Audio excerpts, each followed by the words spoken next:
Hello बच्चों, आज मैं आपको क्रियात्मक अनुसंधान और उसका उपयोग, action research and its application, इसके बारे में पढ़ाऊँगा। आप अपनी बीएड की जो भी प्रैक्टिकल बना रहे हैं उसमें क्रियात्मक अनुसंधान एक्शन रिसर्च का आपका एक टॉपिक है, जिसकी आपने एक छोटे से फोल्डर के अंदर फाइल बनानी है। वो आप कैसे बना सकते हो, आप इसमें क्या क्या चीज़ें आपने इसमें रखनी है, वो आज मैं करा रहा हूँ। तो सबसे पहले आज हम बात करेंगे क्रियात्मक अनुसंधान से पहले रिसर्च क्या है। रिसर्च के बारे में बात करेंगे। रिसर्च क्या है? अगर हम देखें तो मानव शुरू से ही अपने पर्यावरण को जानने का प्रयास करता आ रहा है।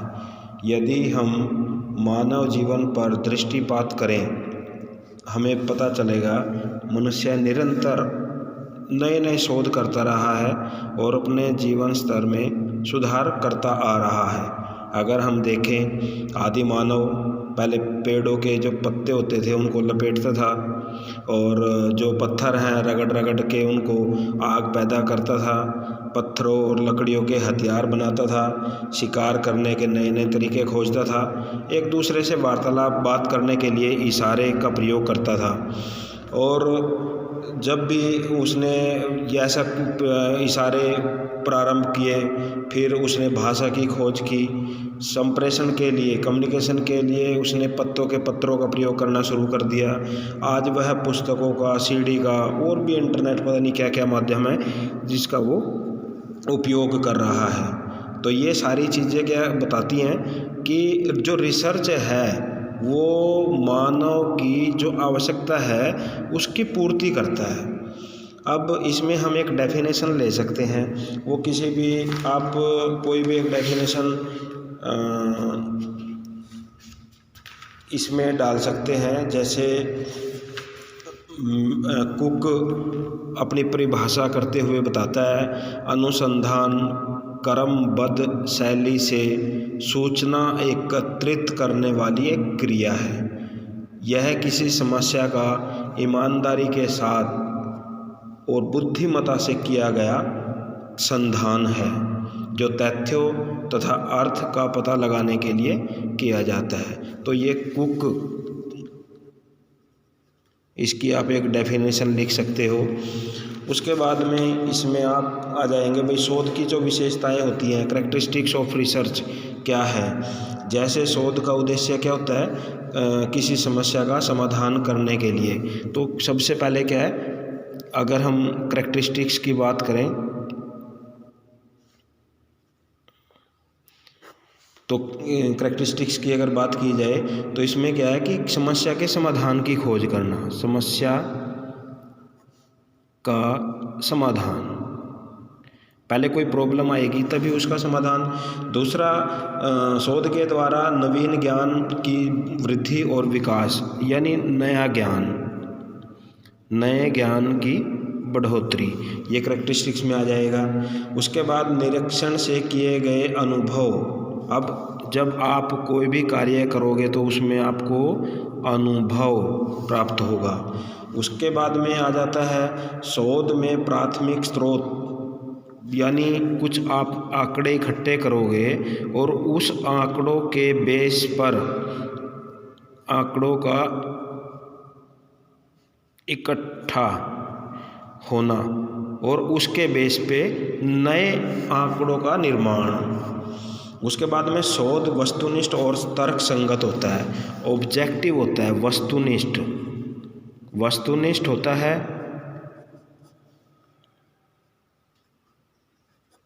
और तर्क संगत। उसके बाद में हम इसकी विशेषताएं, शोध करते हुए एक बात का ध्यान रखना चाहिए, हमारे अंदर धैर्य होना चाहिए। ठीक है बच्चों, धैर्य होना चाहिए। शोध में कभी कभार क्या होता है, साहस की भी आवश्यकता पड़ती है, साहस भी चाहिए होता है। और ये कुछ पॉइंट हैं जो आप करैक्टरिस्टिक्स में डाल सकते हो। उसके बाद में एक अब आ जाएगा एजुकेशनल रिसर्च। ये था रिसर्च, अब आ जाएगा educational research. Educational research, educational research क्या होता है? शैक्षिक अनुसंधान। शैक्षिक अनुसंधान, शैक्षिक अनुसंधान, ये थोड़ा गलती होगी। शैक्षिक अनुसंधान, शैक्षिक अनुसंधान क्या है कि शिक्षा के क्षेत्र में जब हम शोध सीखने सिखाने की प्रक्रिया में प्रयोग में लाते हैं, शिक्षा के क्षेत्र में सीखने सिखाने की प्रक्रिया में जब कोई हम कार्य करते हैं, प्रक्रिया करते हैं, तो वो शैक्षिक अनुसंधान के अंतर्गत आती है। अब शैक्षिक अनुसंधान की आवश्यकता क्यों है?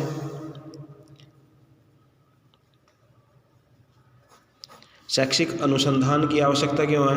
बालक का सर्वांगीण विकास करना, बालक का सर्वांगीण विकास। अब बालक का, क्योंकि जो हमारी एजुकेशन है वो किस तरफ घूमती है?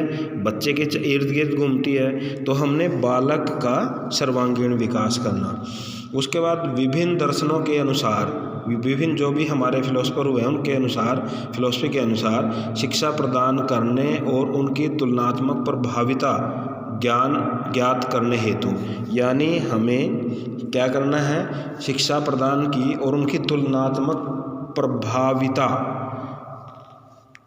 शिक्षा क्यों प्रदान की? शिक्षा प्रदान करना और तुलनात्मक प्रभाविता, ठीक है। उसके बाद मूल्यांकन प्रक्रिया को वस्तुनिष्ठ और पारदर्शी बनाना। भाई जैसे हम इवैल्यूएट करेंगे तो वो पारदर्शी होनी चाहिए, ठीक है, पारदर्शी,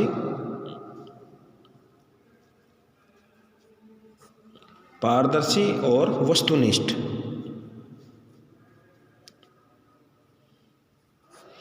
ठीक। अपव्यय और अवरोधों को कम करना, यानी हमारा जो खर्चा है अपव्यय, चाहे वो समय हो, चाहे वो पैसा हो, चाहे वो किसी भी तरह का है, अपव्यय और अवरोध, अवरोधों को कम करना, कम से कम करने का प्रयास करना। देश की भौगोलिक, राजनीतिक और आर्थिक परिस्थितियों के अनुसार, यानी जो हमारा पाठ्यक्रम है वो कैसा होना चाहिए? देश की जो भी भौगोलिक है, आर्थिक है या सामाजिक है, वो उनकी प्रकृति के अनुसार, परिस्थितियों के अनुसार। अध्यापक और विद्यार्थियों को अभिप्रेरित करने की नवीन विधियाँ। अब देखो एजुकेशन है तो एजुकेशन में क्या होएगा? नई नई विधियाँ, नई नई विधियों की खोज। ठीक है सर, ठीक है स्टूडेंट। अब उसके बाद है विद्यार्थियों को ज़्यादा से ज़्यादा ज्ञान प्रदान करना। विद्यार्थियों को ज़्यादा से ज़्यादा ज्ञान प्रदान करना, ये हमारी क्या है? शैक्षिक अनुसंधान की आवश्यकता। अब किन किन चीज़ों में पड़ती है ये आप देख सकते हो। उसके बाद और भी हमारे अभी पॉइंट्स हैं। अध्यापक और शिक्षार्थियों के प्रति सकारात्मक अभिवृत्ति। अब नेक्स्ट पॉइंट आ जाएगा, भाई जो अध्यापक हैं हमारे, अध्यापकों और बालकों या विद्यार्थियों में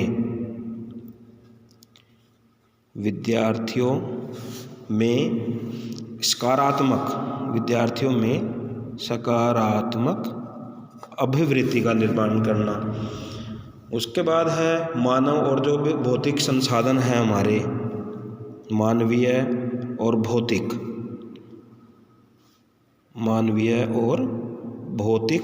संसाधन है जो भी हमारे,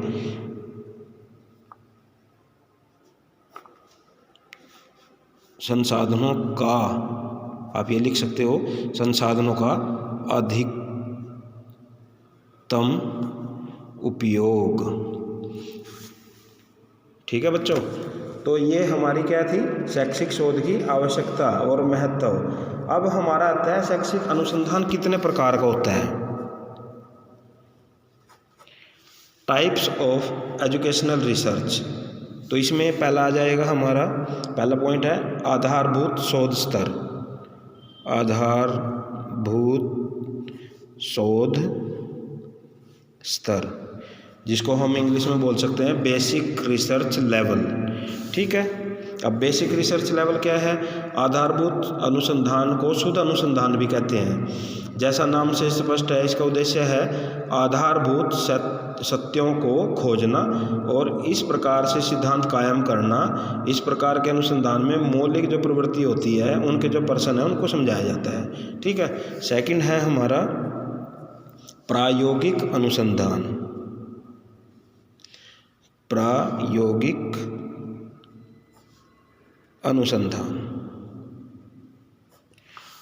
ठीक है बच्चों, जिसको हम इंग्लिश में बोलते हैं अप्लाइड रिसर्च। मौलिक अनुसंधान के का विपरीत प्रायोगिक का प्रैक्टिकल, मतलब इसी से समझ रहे हो, अनुसंधान नियंत्रण या यथार्थता का त्याग करता है।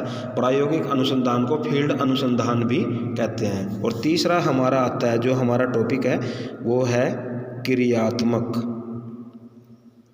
अनुसंधान, एक्शन रिसर्च।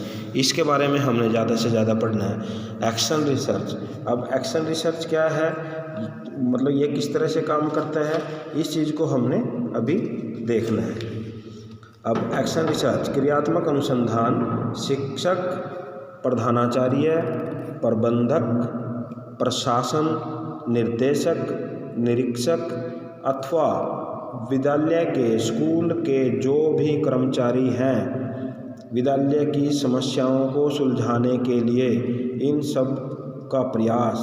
सब की समस्याओं को सुलझाने का प्रयास क्रियात्मक अनुसंधान में आता है। क्रियात्मक अनुसंधान अंग्रेजी भाषा के रिसर्च शब्द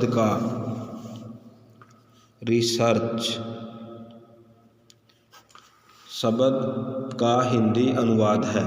रिसर्च दो शब्दों से मिलकर बना है, री प्लस सर्च। री प्लस सर्च, री का अर्थ होता है पुनः और सर्च का अर्थ होता है खोज करना। पुनः और इसका अर्थ होता है खोज करना। ठीक है, रिसर्च दो शब्दों से मिलकर बना है, री प्लस सर्च, पुनः और खोज करना, ये दो शब्दों से रिसर्च बना है। अब रिसर्च क्रियात्मक अनुसंधान की जो परिभाषाएं हैं वो क्या है, कोई आप एक परिभाषा दे सकते हो। जैसे फॉर एग्जांपल मैं आपको बता रहा हूँ, के.पी. पांडे के अनुसार, के.पी.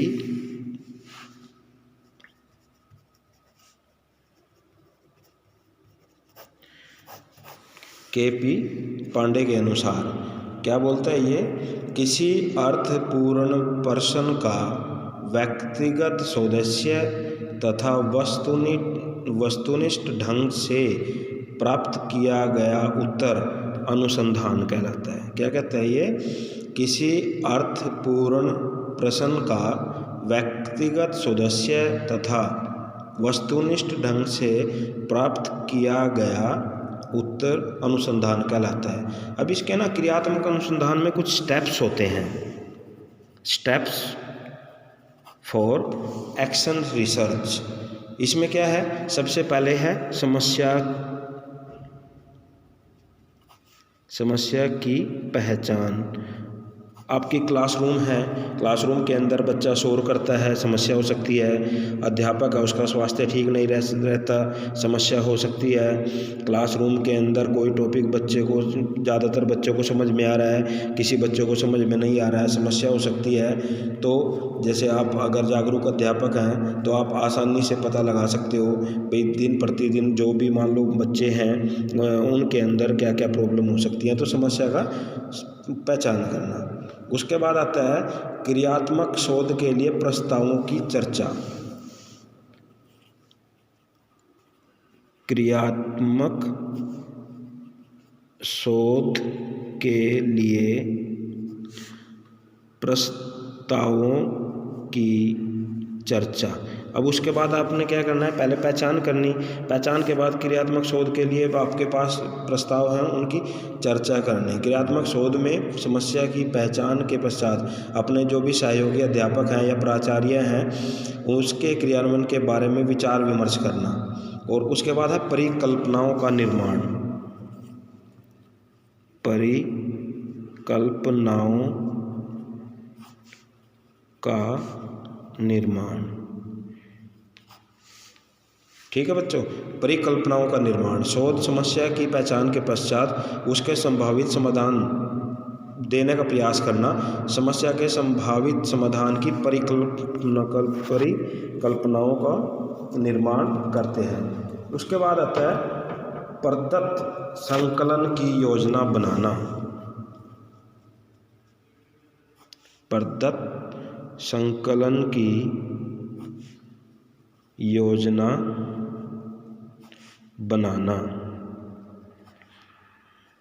ठीक है। उसके बाद आ जाएगा शोधक परिकल्पनाओं के निर्माण के पश्चात क्या करेगा, परिकल्पना के प्रदर्शन के लिए किन प्रदत्तों की आवश्यकता होगी उनके परिप्रेक्ष्य में प्रदत्त संकलन की योजना बनाता है। उसके बाद आ जाता है योजना क्रियान्वयन एवं प्रदत्त एकत्रित करना, यानी आंकड़े। प्रदत्त मीन्स आंकड़े। योजना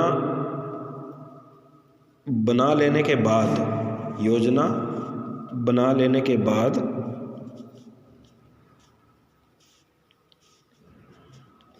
आंकड़े इकट्ठे करना, आंकड़े इकट्ठे करना। अब आप क्या करोगे, मान लो आपको समस्या है आपके सामने, समस्या के बाद आपने क्रियात्मक शोध के लिए प्रस्तावों की चर्चा आपस में स्टाफ में चर्चा की, बच्चों के साथ चर्चा की। उसके बाद आपने परिकल्पना बनानी शुरू कर दी।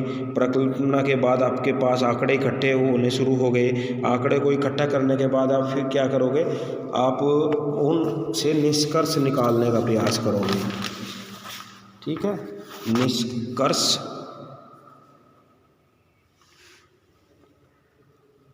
निष्कर्ष निकालना।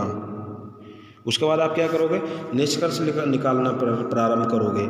अब निष्कर्ष निकालने के बाद फिर आ जाता है 7वां पॉइंट आपका, शोध परिणामों को संप्रेषित करना। शोध परिणामों को संप्रेषित करना। ये क्रियात्मक अनुसंधान के परिणाम उसी विद्यालय तक सीमित प्रयुक्त होते हैं जहां वह की गई है, ठीक है। लेकिन इसके परिणाम अन्य शोधकों या अध्यापकों के भी समान रूप से उपयोगी हो सकते हैं। तो उसके बाद आता है हमारा, फिर ये परिणामों को संप्रेषित करने के बाद आ जाता है हमारा मूल्यांकन। जो आपने आंकड़े इकट्ठे किए उससे आपने आप मूल्यांकन करना है। मूल्यांकन में क्या किया आपने, जो आंकड़े इकट्ठे किए क्या वो आपकी समस्या को समाधान करने के लायक हुए हैं, तो मूल्यांकन करना है। उसके बाद जो परिणाम आपको मिलेगा, जो परिणाम प्राप्त होने पर जो आपको परिणाम प्राप्त होगा उसको नई परिस्थितियों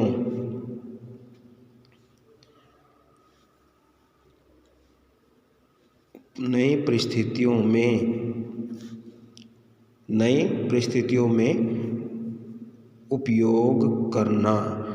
जो आपको आंकड़े इकट्ठे हुए, मूल्यांकन किया, मूल्यांकन के बाद आपका परिणाम आया, उस परिणाम को अब नई परिस्थितियों में आपने उपयोग करना। तो ये सारा का सारा हमारा बन जाता है भाई, जो हम क्रियात्मक अनुसंधान के अंदर जो स्टेप प्रयोग करते हैं वो क्या क्या है, ठीक है। अब हम क्रियात्मक अनुसंधान के अंदर जो टूल्स यूज करते हैं वो टूल्स क्या क्या होते हैं, पहले टूल को समझ लेते हैं। अनुसंधान करने के लिए कार्यरत व्यक्ति सर्वप्रथम अपने कार्य क्षेत्र के वातावरण की गतिविधियों